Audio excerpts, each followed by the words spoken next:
शिर्डी लोकसभेसाठी महायुती आणि मवियाकडून दावे प्रतिदावे केले जात आहेत। महायुती आणि महाविकास आघाडीकडूनही शिर्डीसाठी रस्सीखेच सुरू असल्याचं पाहायला मिळतंय।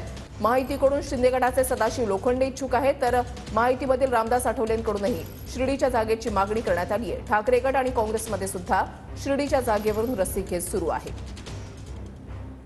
शिर्डीच्या जागेचा तिढा अद्याप सुटलेला नाही। जी परिस्थिती महाविकास आघाडीमध्ये आहे तीच महायुतीमध्ये दिसून येते।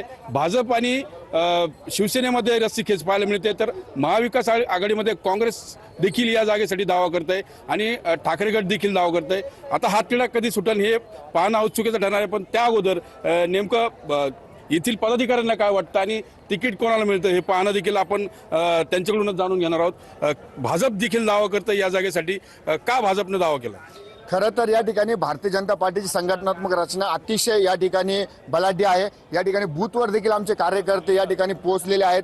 जितके या ठिकाणी लाभार्थी आहेत वेगवेगळ्या योजनांचे त्यांच्यापर्यंत आमचे लोक पोहोचले आहेत। त्याच्यामुळे या ठिकाणी भारतीय जनता पार्टीने या जागेवर दावा केलेला आहे। अजितदादा असतील, सीएम शिंदे साहेब असतील किंवा फडणवीस साहेब हे एकत्र आले आणि एकत्र येत असताना त्यांनी एक कॉमन मिनिमम प्रोग्राम या ठिकाणी ठरवून घेतलेला होता की ज्या ठिकाणी ज्या पक्षाचा उमेदवार या ठिकाणी निवडून आलेला आहे, विद्यमान आहे, त्याला ते प्राधान्य दिले जाईल। तर आता हे तिघच ठरवतील की आता शिंदे साहेब आपलं लोखंडे